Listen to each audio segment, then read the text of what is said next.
কিছু কিছু লোক নিজের স্বপ্নকে পুরো করার জন্য কাছের মানুষকে দূরে সরিয়ে রাখে, আবার কিছু কিছু লোক কাছের মানুষের জন্য নিজের স্বপ্নকে দূরে সরিয়ে রাখে। নমস্কার, আমি শ্রী বাৎসবাবু শাস্ত্রী। কালপুরুষের চতুর্থ রাশি কর্কট।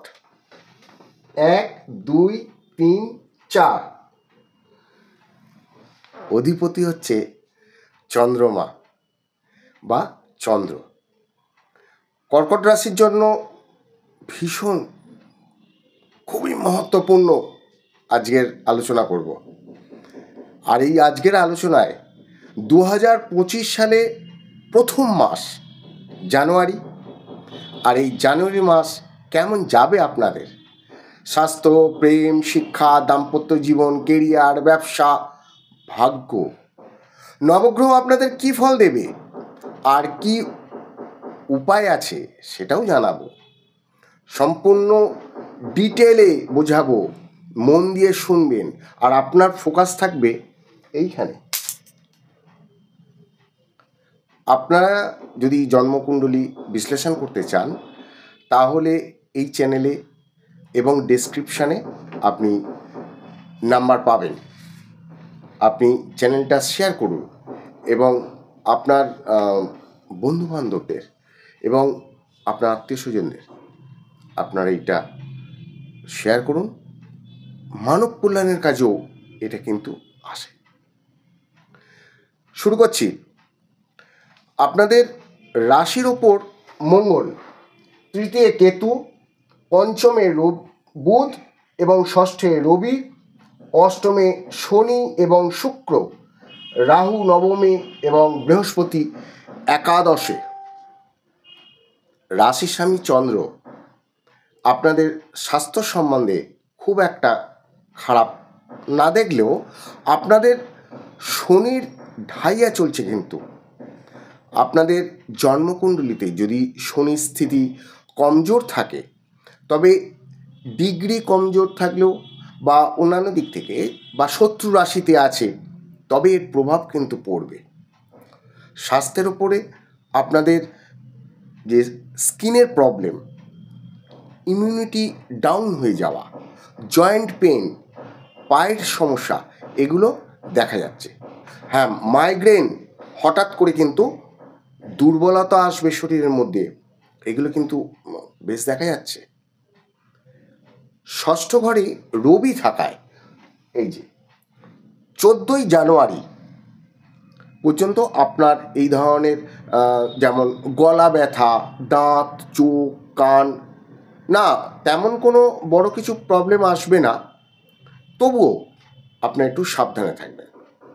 শিক্ষা দেখা হয় পঞ্চম ঘর থেকে, বুধ আছে এখানে এবং রাশি অধিপতি হচ্ছে মঙ্গল, একাদশে বৃহস্পতি। 21শে জানুয়ারির আগে আপনাদের শিক্ষা যতটা সম্ভব আপনার কিন্তু কমপ্লিট করে রাখুন, কারণ 21 তারিখের পর দ্বাদশভাবে যাবে, আপনাদের মন অন্যদিকে ঘুরে যাবে, ডিভাইড হয়ে যাবে, এখানে দ্বাদশ ভাব থেকে একাদশভাবে চলে আসবে। আর এই কারণে আপনাদের পড়ালেখায় কিন্তু বিঘ্নিত হবে। প্রেম পঞ্চম ভাব থেকে দেখা যায়, রাশি এবং বুধ আছে পঞ্চমে, আর রাশি অধিপতি মঙ্গল এবং ওটা হচ্ছে পঞ্চমের ঘর মঙ্গলের।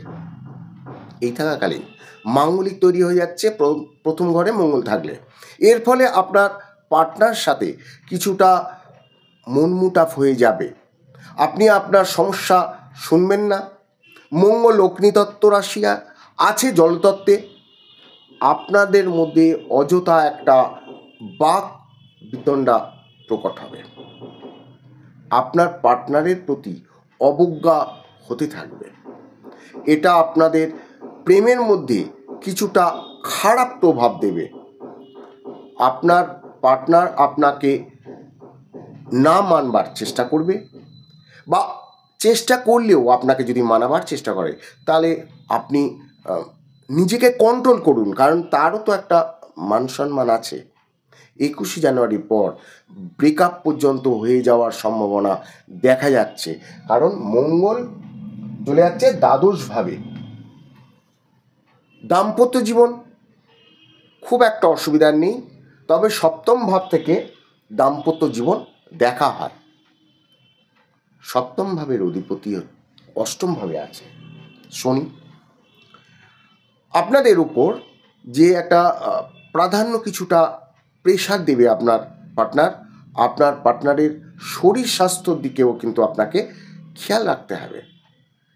না, বড় কিছু খুব একটা দেখা যাচ্ছে না, তো তার সত্ত্বেও তাদের শরীরের প্রতি, কারণ তাদের অসুস্থতা ছোটোখাটো বৃদ্ধি পেতে পারে। আপনাদের ভাগ্য দেখা হয় নবম ভাব থেকে, আর নবম ঘরের অধিপতি হচ্ছেন বৃহস্পতি, আর আছেন হচ্ছে একাদশ ভাবে। তাহলে পঞ্চম ভাবকেও দেখছেন। আবার বৃহস্পতির ভাগ্যস্থানে থাকায় আপনাদের আয় বৃদ্ধি হঠাৎ করেই হবে, কারণ এখানে রাহু আছে। হবে কিছু সমস্যা কিন্তু রাহু বাড়াবেও, এবং জলের মতো আপনাদের টাকা ব্যয় করিয়ে দেবে, যেটা হঠাৎ ইনকাম। আপনারা যদি ছোটোখাটো কিছু ইনভেস্ট করেন বা কিছু পারচেস করেন, এই কথা যদি ভাবছেন, তবে আপনারা সেগুলো কিন্তু করে নিতে পারেন। তবে বড় ডিসিশান তাড়াহুড়ো করে আপনি নেবেন না। কর্মভাব দেখা হয় দশম ঘর থেকে, এবং দশম ঘরের অধিপতি হচ্ছে আপনাদের রাশির ওপর বিরাজমান মঙ্গল। আপনি আপনার কাজগুলো ঠিক মতন করে করবেন, এবং কর্মক্ষেত্রে বা যে কোনো ক্ষেত্রে আপনার কোনো রকম একটা টেনশান থাকবে না। আপনি তো কাজ পাগল লোক। তবে শনির ঢাইয়া চলছে বলে কখনো কখনো আপনার ওভার থিঙ্কিং, অ্যাডজাস্টিং বা অ্যাংজাইটিং এইগুলো কিন্তু আসবে। তবে এই যে মাসে দেখা যাচ্ছে যে আপনাদের কাজ করার যে প্র্যাকটিস, আপনার ম্যানেজমেন্ট বা কাজের প্রতি যে আগ্রহ, এইগুলো কিন্তু সব থাকবে। আপনারা একটু টেনশান কম করবেন। আপনাদের মঙ্গল আছে প্রথমভাবে, একটু মাইগ্রেন বা চাপ হবে। কিছু উপায় বলছি। আপনারা পাখিদের কিছু দানা খাওয়াবেন, হনুমান চল্লিশা অবশ্যই শুনতে পারবেন। এছাড়া আপনারা হনুমান চল্লিশা পাঠ করুন, দেখবেন পুরো মাসটা আপনাদের ভালো যাবে।